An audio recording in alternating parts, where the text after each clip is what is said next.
ya untuk membedakan antara orang yang umat Muhammad dan umat-umat sebelumnya. Jadi Rasulullah itu sering senang menyelisih orang-orang umat sebelumnya, terutama umat yang tidak Islam, tidak Islami. Nah, seperti itu pasti diselisih. Bahkan berkaitan dengan ketika di Mekah itu Rasulullah nggak mengikuti kebiasaan orang Mekah.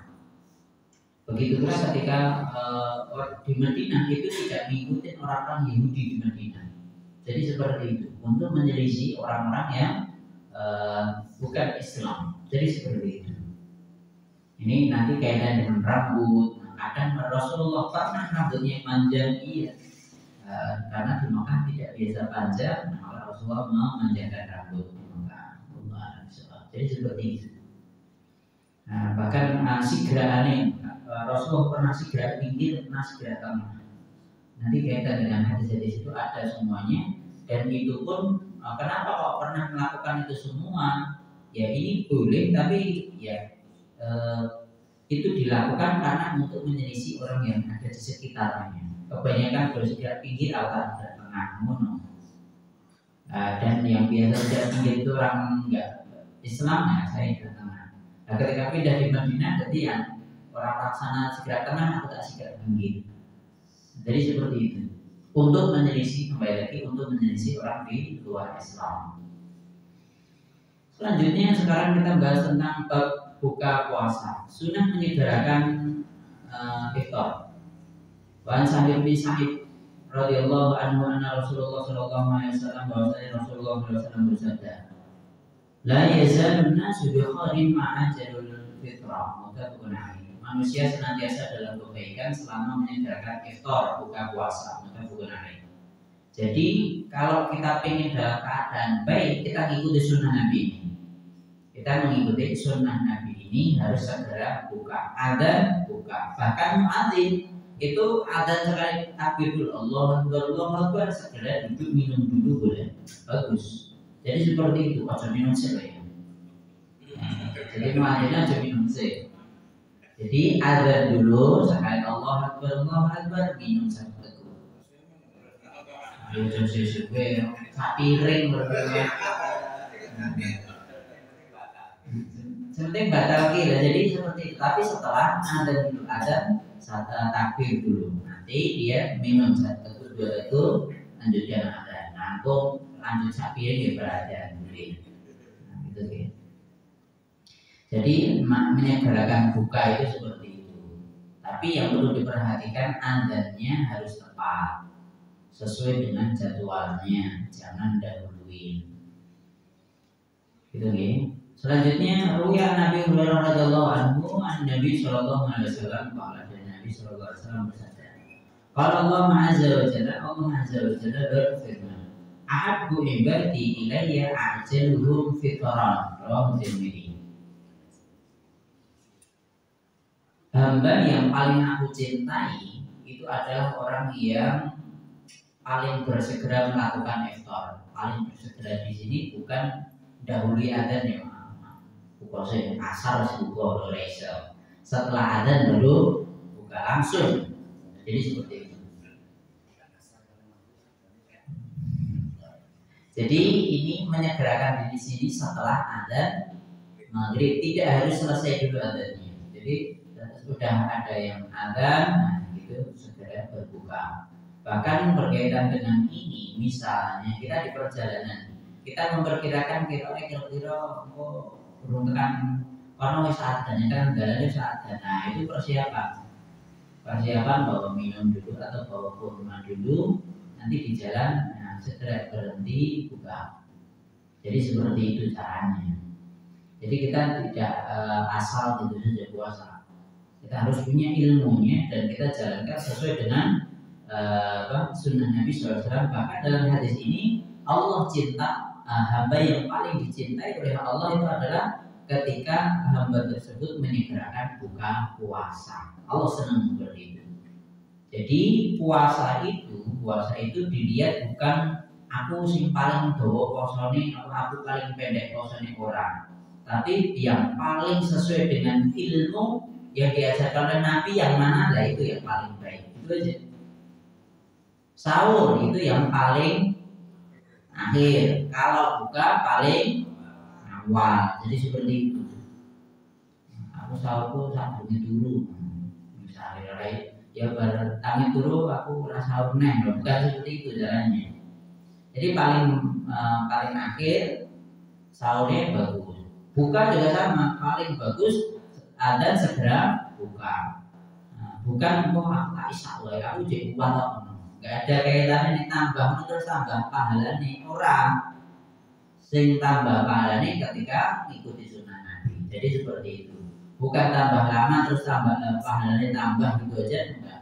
Tapi sesuai dengan sunnah Nabi sallallahu alaihi wasallam.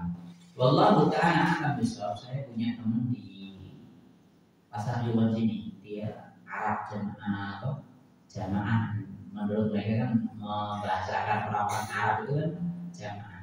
Itu ada orang-orang yang kalau kebanyakan kita kan ahlu sunnah wal jamaah, itu adzan maghrib segera buka. Dan nanti ada sebagian mereka yang Syiah. Kalau Syiah itu bukannya agak malam dikit.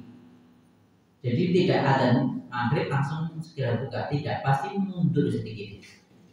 Jadi nunggu mungkin selesai maghrib baru buka gitu ya. Jadi seperti itu. Wallahu a'lam bishawab. Jadi ketika kan dari keluarganya, kerabat dari istrinya. Ya, jadi kerabat dari istrinya punya saudara, itu suaminya itu Syiah. Jadi seperti itu. Teman saya Arab, istrinya juga Arab, dia punya saudara perempuan, nah suaminya itu Syiah. Nah kalau pas buka bersama di keluarga yang bukan Syiah itu adzan maghrib segera buka. Tapi ketika Ramadan kok buka bersamanya di rumahnya ini, rumahnya yang punya ini tadi, yang suaminya kakak dari istri teman saya ini, itu kalau buka bersama di sana mesti agak mundur, menghormati yang tadi, yang agak mundur tadi. Kalau Syiah seperti itu. Jadi bukan saya pengen membenarkan itu ya, tidak, tapi sesuai dengan sunnah Nabi disegerakan. Jadi ini contoh saja. Ada orang yang ngakunya muslim berpuasa tapi bukannya agak diundur sampai seperti itu. Paham dari sini? Ya, silakan. Yang dimaksud dengan memberatkan berpuasa itu harus makan atau ya membatalkan puasa. Nah, kalau ingin tahu hadis selanjutnya, sunnah menyegerakan sholat maghrib. An-Nabi Ayyub qala Rasulullah sallallahu alaihi wasallam, la tazalu ummati 'alal fitrah ma lam yu'akhirul maghrib ila istibaqin nujum. Rawahu Abu Dawud. Umatku senantiasa di atas fitrah selama tidak mengakhirkan sholat maghrib hingga bintang-bintang bermunculan. Jadi sholat maghrib itu jangan sampai bintang selesai sholat maghrib bintang sudah muncul, kalau bisa jangan segera. Jadi masih padang gitu. Jadi selesai maghrib itu bisa jadi masih bahkan di hadis yang lain, entah di sini ada enggak ya? Seperti enggak ada. Jadi nanti di hadis yang lain disebutkan sholat maghribnya Nabi itu setelah adzan itu sedang dikumati cepat, tidak seperti sholat subuh atau sholat duhur, maghrib, asar, gitu pula isya itu jarak antara adzan dan iqamah agak lama. Nanti khusus untuk sholat maghrib itu harus disegerakan. Kenapa begitu? Bahkan sholat maghrib itu bacaan mesti agak lebih pendek dibandingkan sholat isya, dibandingkan apalagi sholat subuh. Jadi seperti itu. Nah, untuk apa kok dipendekkan? Karena dalam hadis juga ini tadi umat Nabi Muhammad itu dalam fitrah, dalam keadaan baik selagi tidak mengakhirkan sholat maghrib gitu. Bahkan setelah sholat maghrib selesai itu ada yang menceritakan bahwa sahabat itu mengatakan, berampung maghriban saya melempar tombak saya tahu tombak saya jatuh di mana. Paham di sini? Jadi setelah maghrib selesai, sahabat Nabi sudah selesai sholat maghrib, sahabat melempar tombaknya, dilempar. Dan sahabat tadi masih melihat tombaknya jatuh di mana. untuk menunjukkan bahwa masih agak terang, masih ada kelihatan gitu. Padahal zaman dulu kan nggak ada lampu kayak gini gitu kan. Nah, kita mikir aja, perkiraan saja, kira-kira sholat maghrib kita itu kita lempar sesuatu gitu, kelihatan nggak jatuhnya di mana, kelihatan nggak nah gitu. Jadi ini untuk menunjukkan bahwa maghrib itu harus disegerakan. Nah terus bagaimana? Nah ini nanti kaitan dengan berbuka maghrib itu segera dikomati dan ada apa namanya mungkin ya membatalkan makan snack makan gratis setelah maghrib. Jadi seperti itu supaya sholat maghribnya segera selesai, nanti buka setelah itu. Paham gitu di sini? Yang lain dipertanyakan? Pak, silakan. Ini kita sering menjumpai ini waktu berbukanya itu kita mengikuti azan di masjid terdekat atau kita mengikuti azan yang dikeluarkan oleh media elektronik gitu kan. Nah, jadi kadang-kadang ada bingung gitu kan.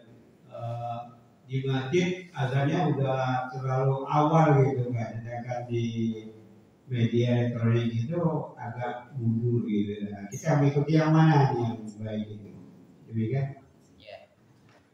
Ya, terus azan kita ngikutin yang mana untuk berbuka itu ngikutin masjid terdekat. Karena media elektronik misalnya televisi itu udah ada, adanya kok mundur banget lah. Bisa jadi Jogja, waktunya Jogja, atau waktunya Jakarta kan berbeda itu.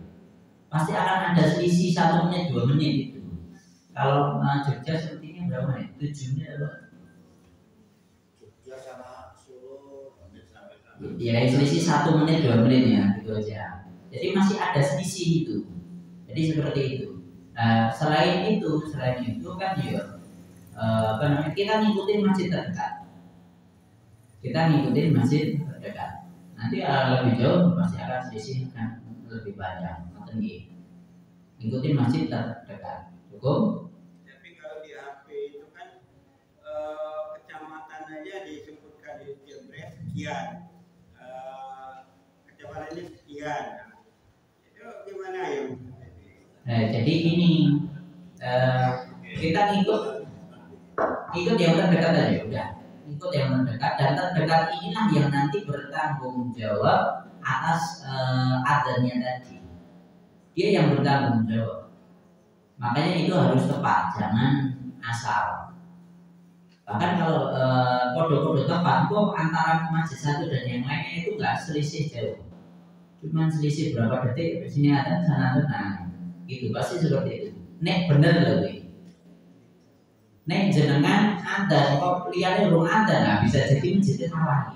Masjidnya jamin salah apa namanya? Ngitungi modeloke bener. Jadi seperti itu. Kalau memang tepat itu antara masjid satu dan yang lain yang biasanya selisihnya cuma detik aja. Jadi nggak lama.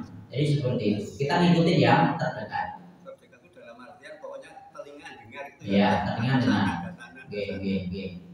Jadi seperti itu. Nah, kalau ibu saya dulu bilang gini, yang misalnya telu berarti wis bisa ngomong. Telu kan jamak. Berarti nek wong mosok wong salah wong telu unjul kan nggak mungkin ya gitu.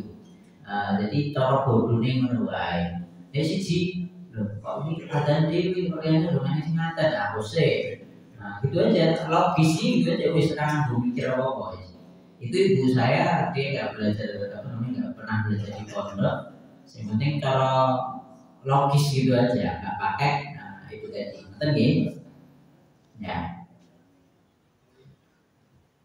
selanjutnya Pak Asim kola karena Sallallahu Alaihi Wasallam la yusalli al-maghrib hatta yuftir walau ala syarbatin minan ma'i rawal hakim. Nabi SAW tidak melakukan sholat maghrib sampai beliau berbuka terlebih dahulu meskipun hanya minum seteguk air. Nah, Ini dalilnya rawal Hakim diriwayatkan oleh Imam Hakim. Jadi untuk harus batalkan dulu, bukan sholat maghrib baru makan gitu ya. Jadi ada segera batalkan. Setelah itu segera melakukan sholat maghrib. Jadi seperti itu. Bahkan banyak di masjid itu yang baginya bagi makan beratnya itu kalau takjil langsung dibagi. Tapi bisa jadi takjil bisa ngambil langsung satu-satu atau gimana di luar sudah siap. Tapi nanti baginya makan berat itu setelah sholat. Nah, setelah maghrib itu baru dibagi. Jadi ada yang sampai seperti itu. Karena ya tadi sholat maghrib harus disegerakan. Tapi sebelum sholat maghrib harus tetap sudah buka, meskipun dengan seteguk air atau kurma gitu aja. Selanjutnya, sunnah memulai iftar dengan kurma. Wa Sulaiman bin Abid ad-Dabbi radhiyallahu anhu an Nabi sallallahu alaihi wasallam qala idza aftara ahadukum falyuftir ala tamrin fa idza yajid falyuftir ala ma'in fa innahu tahurun rawal khamsah wa syawul Huzaimah bin Hibban wal Hakim.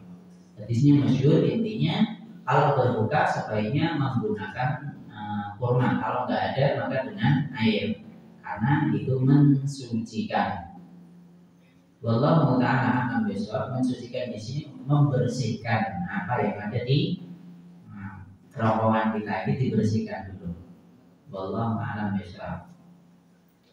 Mak di sini nanti intinya gini, air yang belum tidak dimasak, bisa jadi air itu atau galon gitu kan, jadi masak nggak kena api. Intinya yang tidak kena api terlebih dahulu ya, karena api itu belakangan. Jadi korma itu nggak kena api. Air juga yang tidak kena api, bukan sing godokan. Itu nih. Air putih sing ora godokan kan air putih godokan itu ya. Enggak diproses. Intinya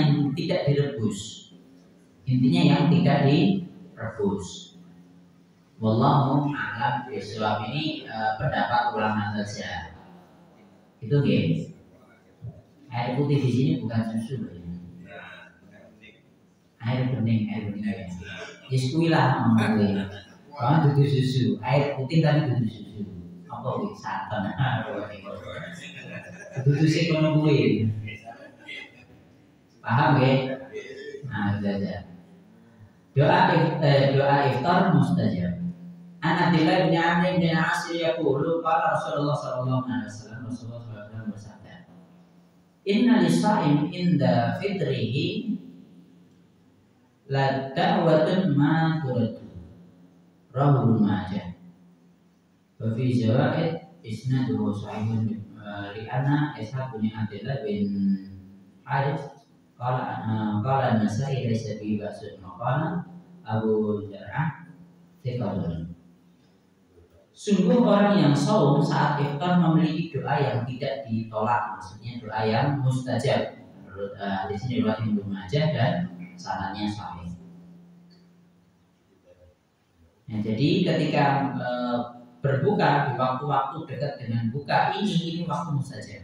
Berdoa silakan, banyak doa. Aja tok gagas panganan ning mani apa iki. Kok dhisik di absen. Bukan itunya. Tapi kita segera doa. Apa meneh manja kalau manja biasanya jatuhan. Nah, bukan seperti itu. Tapi banyak doa di sana. Karena orang berpuasa itu salah satu waktu yang mustajab ketika berpuasa tadi. Lebih dekat dengan buka, itu waktu yang mustajab. Ada waktu yang mustajab. Nah itu kapan? Makanya jangan gula perbanyak doa di sekitar situ. Nabi Ibnu Umar qala kana Rasulullah sallallahu alaihi wasallam idza aftara qala dhahaba ad-damu wa badalat al-uruq wa tabda al-ajr insyaallah. Rawahu Abu Daud. Nabi sallallahu alaihi wasallam jika telah iftar beliau berdoa, haus telah lenyap, urat telah basah dan pahala tetap insyaallah. Abu Dawud hadisnya sahih. Intinya gini, hadis yang sahih ketika buka bersama, ketika buka itu ini, tapi ini dibaca setelah berbuka. Nah sebelumnya apa? Bismillah. Paham ya ini? Sebelum makan, ketika berbuka azan itu Bismillah makan. Setelah itu baru doanya ini. Dhahabat dhama'u wa qutalatil 'uruqu wa sabata ajru insyaallah. Jadi doa yang sahih itu habisnya ini. Ini doa biasanya dulu Pak. Allahumma asyhadu wa bika amandu wala rizqi aqadu. Hadis kurang sahih. Itu hadisnya derajatnya rendah. Ya kalau memang aku apalagi monggo lah terserah. Kalau saya usaha cari yang sahih. Jadi kenapa kok bismillah? Kalau bismillah jelas hadisnya sahih. Semua yang dimulai semua ibadah atau segala sesuatu yang tidak dimulai dengan bismillah maka dia batil, maka dia akan tercela, cacat. Nah, jadi seperti itu. Makanya dimulai dengan bismillah. Nanti hadis yang lain juga banyak. Allah itu senang ketika setiap takukan bismillah, takukan lagi bismillah, takukan lagi bismillah. Suapan juga sama, hadisnya juga ada. Setiap suapan bismillah, setiap suapan bismillah. Terus itu Allah lebih senang seperti itu. Ada hadis yang menunjukkan seperti itu. Kalau tentang bismillah, waktu kita cari itu jelas sahih. Itu gitu. Tapi untuk doa puasa, doa yang sahih itu kita berdoa berdoa di rambut kita berdoa aja insyaallah. Cukup sampai sini paham? Itu artinya apa? Nah, tadi kan ada haus telah lenyap mobil, orang telah basah mobil dan pahala telah yang pahala insya Allah tetap. Maksudnya jelas dapat pahala gitu, insya Allah. Paham kan ini? Itu doanya seperti itu. Ini hadisnya sahih kali ini. Kata dia, Allahumma laka sundu ya Allah, aku kepada untukmu lah aku berpuasa, wa bika amantu dan aku beriman kepadamu, wa ala rizkika aftartu dan kepada dengan rizkimu kami berbuka. Gitu. Ini doanya biasanya kan gitu. Itu hadisnya kurang sahih. Itu di bawahnya. Mata dia baca badalah sampai situ aja. Allah malaka suntu wa bika amantu wa ala rizkika aftartu. Birahmatika ya arhamar dengan rahmatmu ya arhamar rahimin. Nah, doanya aslinya dengan gunung birahmatika ya arhamar rahimin kan tambahan ini. Mata dia cukup. Ini rumah bangku mulai hati pendek ada betul mau waktu dari dulu waktu berjalan tu insyaallah. Selanjutnya larangan puasa wisal, puasa sambung. Nabi radhiyallahu anhu ta'ala qala Nah Rasulullah sallallahu alaihi wasallam Nabi melarang untuk puasa wisal. Wisal itu be, ada yang tahu wisal? Puasa sambung. Puasa sambung itu gimana? Aja betul itu cendeng, mungkin Pak nyambung dengan hari kemudian Pak.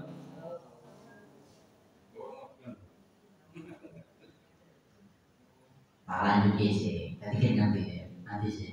Wisal yang diperbolehkan. Nabi Sa'idin kalau Rasulullah SAW.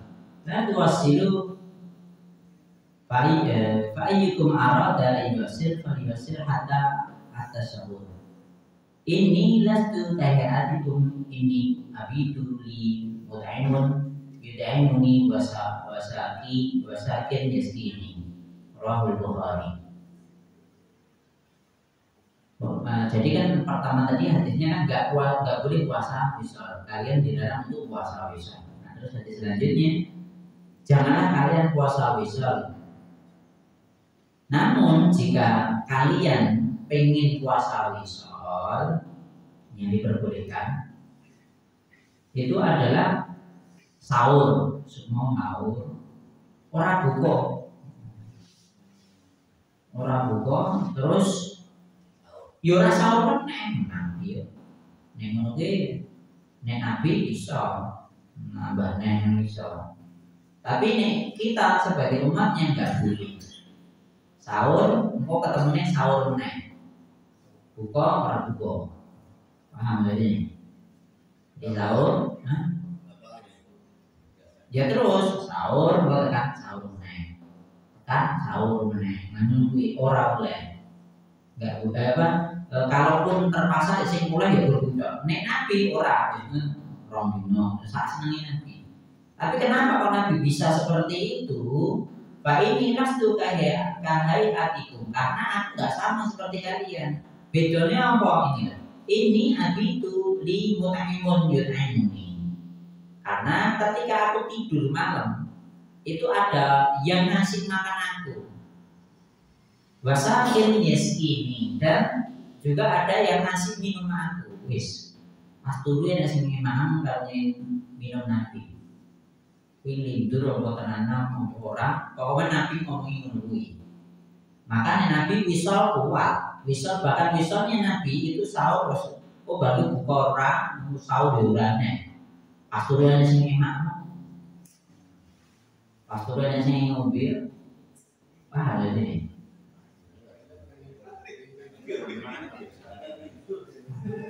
Rasa dibantah aku bersahur kan buka menunggu lebih pak.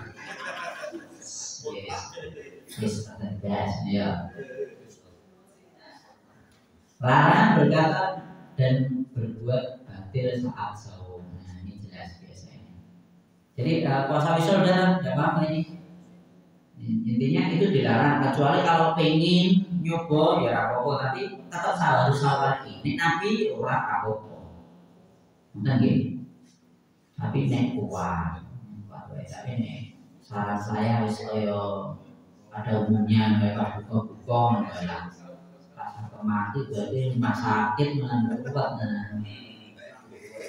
kayak dulu. Jadi orang kayak juga nak begini, sama. Tapi kan dia malah repot ngomongnya enggak.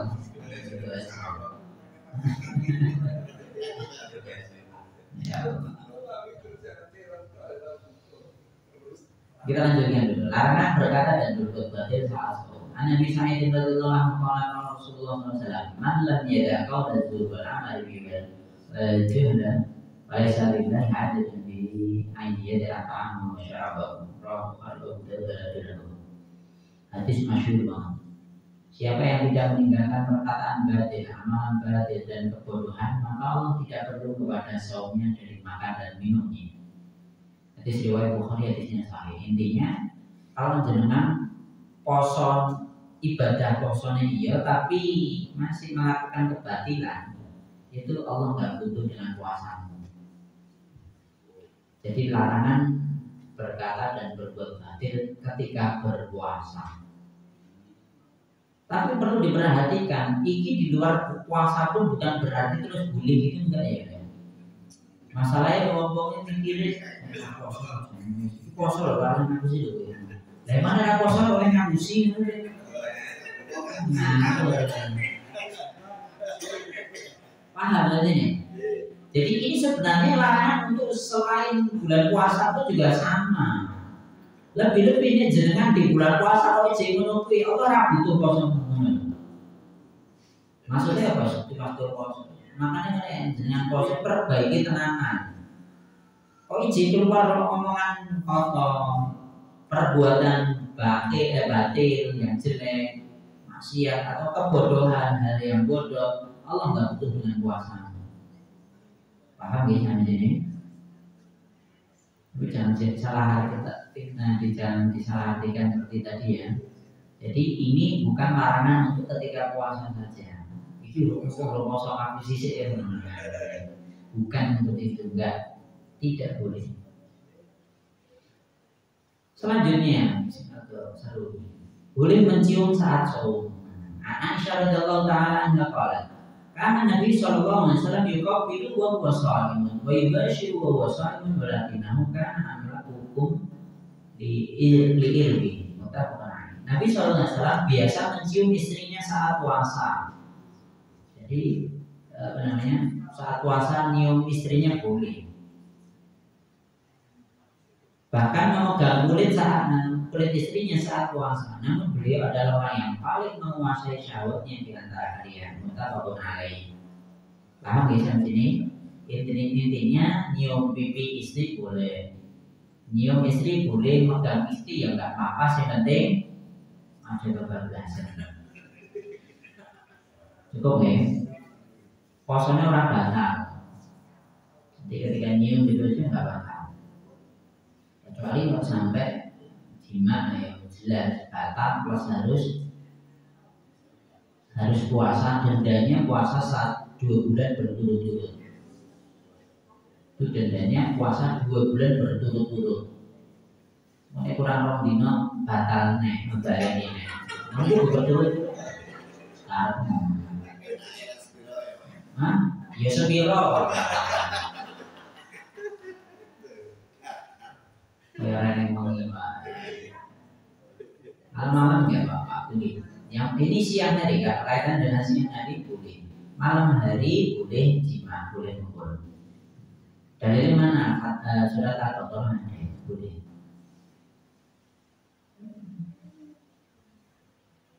Oke lah, lakum lailatal siyam rafatu ila nisaikum. Hunna libasun lakum wa antum libasun lahum. Ayat jelas. Nah, jadi di malam hari dihalalkan untuk kalian di malam hari Arafah. Jadi kumpul jima dengan istri di malam hari bulan puasa boleh.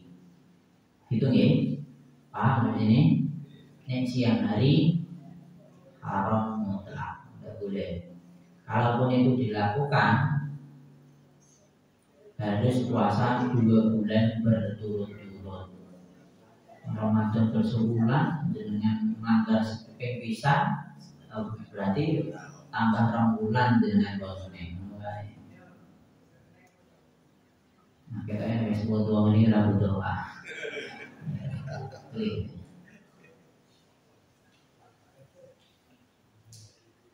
Ya, selanjutnya boleh berbekam saat puasa. An bin Abbas radhiyallahu ta'ala anhu anna Nabi sallallahu alaihi wasallam ihtajama wa muhrimun wa ihtajama wa sha'imun. Rawahu Bukhari. Jadi riwayat Bukhari bahwa Nabi sallallahu alaihi wasallam pernah melakukan bekam ketika ihram dan pernah melakukan bekam ketika puasa. Intinya ihram enggak batal, ihram jauh. Terus apa ngomong ihram nanti. Muhrim. Oh, nanti ya. Muhrim ihram enggak tahu. Ketika haji atau umrah itu namanya ihram atau muhrim. Orang yang sedang berihram. Muhrim. Kalau yang mahram, nah mahram itu hubungan yang dengan mahramnya itu mahram. Kebiasaan kan muhrim, bukan muhrim ya, bukan, itu salah. Muhrim itu orang yang sedang ihram atau ketika umrah atau haji muhrim, bukan muhrim atau sedang muhrim gitu. Benar ketika haji dan umrah itu muhrim. Tapi kalau mahram, misalnya saya bukan mahrammu, misalnya nggak boleh makan aku, gitu mahram. Paham dari sini? Ya. Intinya Nabi pernah berbekam ketika ihram, maksudnya ketika dia sedang haji atau umrah, itu ihramnya tidak batal. Jadi boleh. Begitu pula puasa, itu Nabi juga pernah melakukan berbekam, tidak membatalkan puasa. Padahal bekam itu kan mengeluarkan darah. Mengeluarkan darah itu boleh kalau dengan cara berbekam ini. Kecuali orang edan, sisi dewi, orang edan oleh dosa, ya boleh batal seperti itu. Oke. Jadi yang nggak boleh itu memasukkan sesuatu. Kalau mengeluarkan nggak apa-apa. Paham? Misalnya diinfus, boleh nggak? Batal namanya. Paham ya? Atau misalnya saya pernah ditanya, ketika puasa donor darah, saya mengeluarkan darah boleh nggak? Boleh. Paham misalnya ini? Silakan. Kalau gosok gigi pakai odol boleh nggak? Boleh, sebenarnya ada bilang. Angel ya. Angel ya. Gosok gigi pakai odol gimana? Boleh, sebenarnya ada tolak. Ya gimana odol lima ya sih bekasnya itu ada tolak.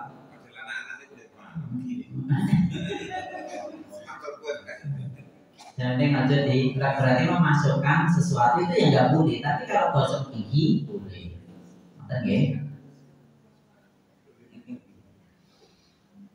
Selanjutnya apakah bekam membatalkan puasa? Nanti ada hadis tentang bekam ini. Saya baca terjemahannya saya ada baca ini. Orang yang membekam dan yang dibekam telah berbuka batal. Tetapi mansuh dihapus hukumnya berdasarkan hadis berikut. Nah, di selanjutnya ini. Pertama kali dibencinya bekam saat saum adalah ketika Ja'far bin Abi Thalib berbekam saat saum, lalu Nabi SAW melewatinya dan berkata, dua orang ini telah berbuka, yakni batal saumnya. Kemudian setelah itu Nabi SAW memberikan rukhsah keringanan untuk berbekam saat saum berpuasa. Anak juga biasa berbekam saat saum. Hadisnya sahih. Catatan, ini catatannya. Bagi yang lemes ketika dibekam adalah tidak berbekam saat saum. Karena bekam itu ada ilmunya, orang kabeh wong iki pantes dibekam.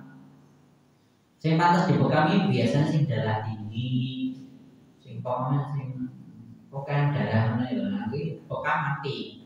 Tapi nek wis darah rendah wis lemes terus ini dibekam rumah sakit langsung. Itu gitu. Jadi bekam itu juga harus punya ilmunya. Saya punya teman bekam itu ada orang datang kepada beliau ditensisi mesti. Ini tensimu rendah, kurang mungkin itu lawannya. Teman saya nggak mungkin bekam. Gue coba bekam nih, gue darah rendah ini oleh bekam. Gue bekam beli bapak beli. Jelas langsung dia tahu. Karena darah rendah dia lemes, terus dibekam lagi dikeluarkan darahnya tambah rumah sakit itu ya. Jadi harus tahu diri kita. Jadi kalau sekarang udah zamannya zaman modern bisa dicek semuanya itu. Jadi sebelum bekam tetap harus dicek darah dulu, tensi dulu. Tensinya kalau naik tinggi ya bagus sudah silakan. Tapi kalau tensinya jangan rendah, pemenang luwe, pemenang keras dan seterusnya aja. Itu ya. Cukup saya singkat ya pertanyaan.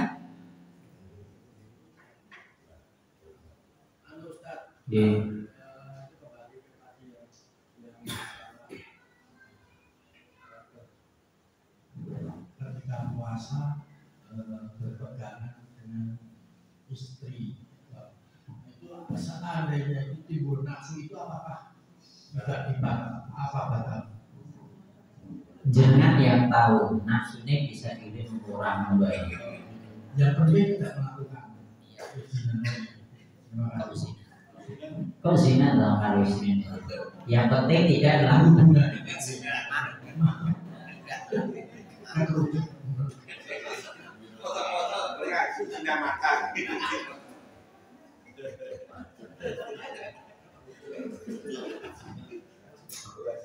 Kita kan tahu diri kita sendiri maksudnya. Oh tidak tentang syahwat ini. Kita nyium itu pasti pakai sahabat ya iya, tapi kan sahabatnya nggak besar itu, masih pertama. Tapi ini wes rada menjurus wes pindah, pindah dua.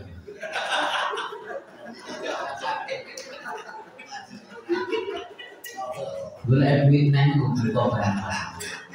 Kau punya hotel, boleh duit apa? Wes kan duit, bulan tambah musik, buka memang lewat tulis maksudnya. Ini ada macam yang kambing, gitu ya. Yang lain, Satu lagi. silakan. Itu kan kebanyakan yang waktu puasa itu kan seperti orang yang cari nafkah di siang hari itu kadang-kadang ada yang dilarang. Itu gimana pendapat Ustaz? Maksudnya dilarang ini aku bingung sih. Ditutup pemerintah menutup padahal di lain pihak mereka juga membutuhkan penghasilan. Jadi gini, pagi tadi saya juga ditanya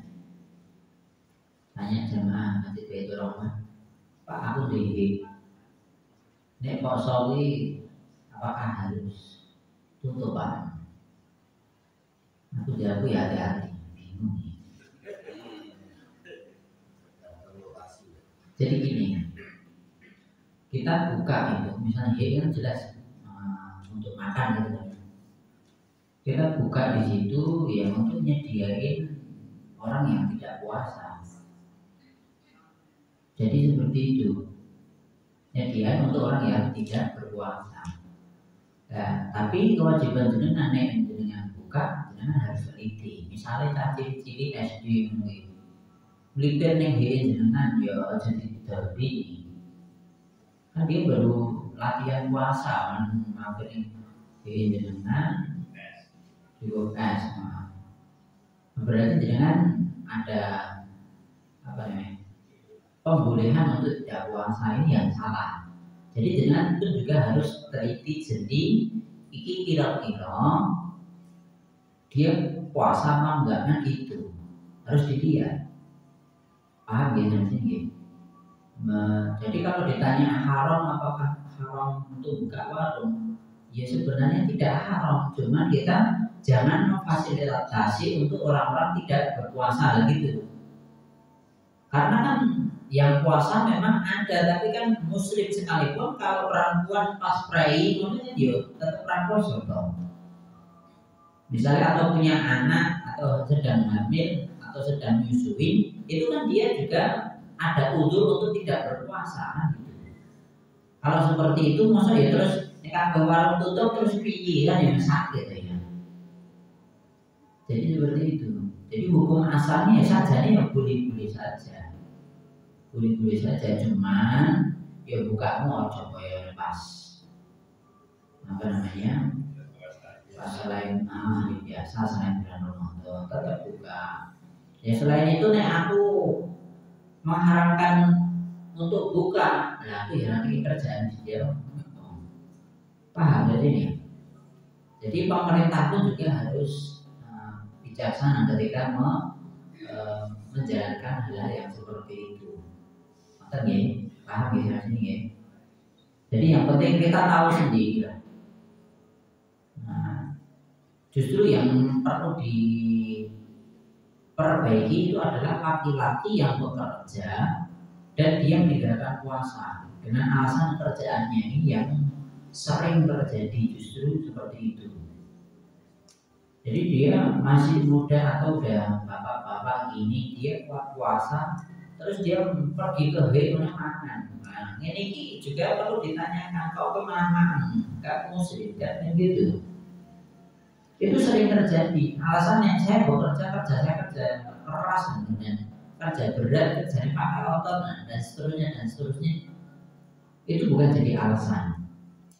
Jadi usahakan kalau memang dengan ketika puasa nggak bisa bekerja nggak bisa puasa karena kerjaan jenengan, kerjaan sih diganti pekerjaan yang menjadi berat atau jadi makarator atau kerja di bidang malam hari. Jadi iya boleh bangunan seperti itu. Dulu saya ketika di Arab Saudi Ramadan itu yang lebu tapi bengi, paham dari ini. Jadi di Saudi itu tetap kerja ketika Ramadan, tapi malam habis isya sampai jam 2 jam 1 gitu kerja. Kenapa yang ada? Terus ada yang jadi tuli. Saya pernah jadi tuli bener, tuli bagian besi ini, pembangunan hotel dan seterusnya dan masjid dan seterusnya. Saya pernah kerja Ramadan tetap kerja malam hari. Dan yang kerja siang hari juga ada, tapi cuma 2 jam. Ini aku pilih siang hari. Nek saya milih jam siang hari, saya pernah kerja malam hari, tapi aku milih aku iso siang hari aja. Kenapa? Gorong jam. Tapi saya tetap puasa. Kenapa kok saya milih siang hari? Karena kalau saya kerjanya siang hari, cuma 2 jam, setelah itu saya masih bisa istirahat. Setelah itu ketika malam hari aku bisa terawih. Terawihku langsung cepet-cepet ke Indonesia. Terawihku langsung imam masjid besar begitu, langsung tak boleh gede-gede nah parah nih, motornya kayak nah. Itu hampir bersetengah jam, sejamnya minimal. Terawihnya 11 rakaat, tapi jelas 1 jam jelas itu. 1 juz biasanya 1 juz. Biasanya 1 juz itu 1 jam. Dan kultumnya, dan alhamdulillah saya bisa bahasa Arab, jadi aku ngomongin kultum menulis senang. Ya orang nanti kan suwi malas bosannya opo ngomong. Tapi kalau saya justru saya senang datang ke sana, ada apa namanya, ada kajiannya. Kajiannya nggak ada kultumnya enggak ya? Sepertinya nggak ada kultumnya di sana. Di sana tidak ada kultumnya, tapi langsung tarawih. Nanti sholat sunnah dulu, baru setelah itu langsung tarawih. Sehingga saya pernah melihat ketika tarawih seperti itu, karena tarawih itu kan sholat sunnah. Kalau sholat sunnah itu boleh buka Quran. Kalau sholat wajib itu kan nggak boleh buka Quran ketika sholat, ketika imamin. Paham di sini? Saya ulangi. Ketika sholat wajib itu imam diperintahkan setelah baca Al-Fatihah itu baca surat yang dia hafal. Tapi ketika sholat sunnah itu boleh buka karena itu sholatnya sunnah. Kok aku sambil ini? Emang boleh ndelok imam? Boleh. Dalilnya juga ada, sahabat itu melihat Nabi ketika sholat itu jenggotnya bergerak. Nah gini. Jadi ketika sholat itu nggak boleh kita cuma diem aja. Islam bukan agama kebatinan, pokok kebatin. Enggak. Tetap harus gerak bibirnya apa? Bibirnya gerak, nek bibir gerak, nek jenggot kan mesti jenggotnya gerak, gitu aja. Itu dalilnya ada, boleh. Jadi makmum melihat imam itu boleh meskipun makmumnya adong apa. Cari imamnya dilihat, bisa melihat boleh. Kalau enggak lihat tempat sujud atau lihat depannya, maksudnya untuk melihat gerakan depannya dari gitu gitu. Nah, jadi ketika tarawih itu saya bisa tahu nek mocone santai itu mesti apalan. Tapi pernah muncul cepet menang, tak lirik buka Quran cilik. Jadi dia baca. Pernah seperti itu. Tapi bacaannya imam kono ya penak di mobil.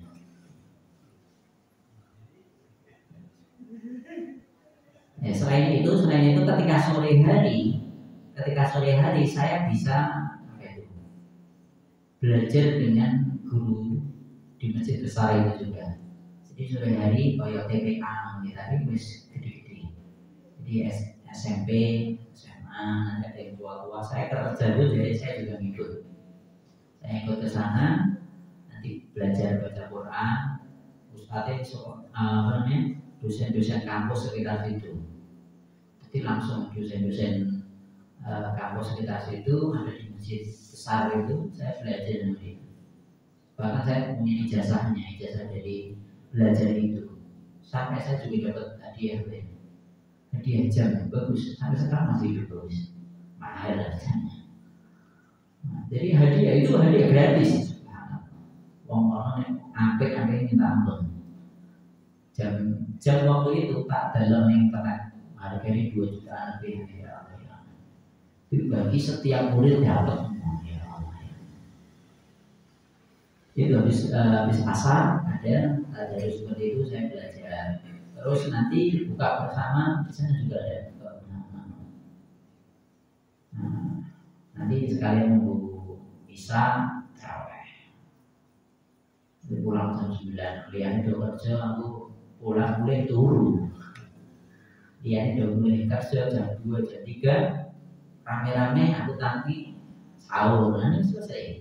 Nanti paling jam 8, 9, 10 kerja pulang lagi. Tapi itu yang bisa kerja siang tentunya pekerja-pekerja yang bagus, wis dikenal karo bos-bos gitu, yang memang bisa bahasa Arab. Selain itu kerjanya ya masih bagus. Merah bagus, bosnya mesin 2 jam, 4 jam. Itu pun 2 jam kadang saya cuma nunggu bosnya tak. Karena cuma ngecek tuh bicara orang mana. Ini bos gede lagi kerja jam. Ya. Kadang itu benar wes boleh. Karena nggak sampai 2 jam udah pulang. Tapi ya panas. Tapi kembali lagi kalau di Indonesia puasa itu relatif lebih pendek dibandingkan di Saudi. Waktunya harusnya jelas lebih panjang. Bisa jadi maghrib itu jam 7 kurang dikit. Maghrib bisa jadi. Nah sini kan jam 6 udah ada, malah bisa jadi jam 7 kurang dikit. Dan subuhnya juga sama jam 4 kurang sama. Atau ya cukup. Ya kita persiapkan untuk puasa kita. Jadi kita harus mawas diri, kita harus siap. Jadi menghadapi puasa itu bukan baru sekali ini, udah berkali-kali. Kita tahu kelebihan kita mana ditingkatkan, kita tahu kekurangan kita mana diperbaiki, gitu. Jadi sebelum Ramadan itu justru kita harus persiapan untuk menghadapi Ramadan ini supaya lebih siap puasanya, baca Qurannya, qiyamul lailnya, doanya, zikirnya semua diperbanyak. Karena di bulan Ramadan dilibatkan dengan pahala di situ. Saya kira cukup sekian, kurang lebihnya saya mohon maaf. Aku belum lihat dan astagfirullahaladzim. Wassalamualaikum warahmatullahi wabarakatuh.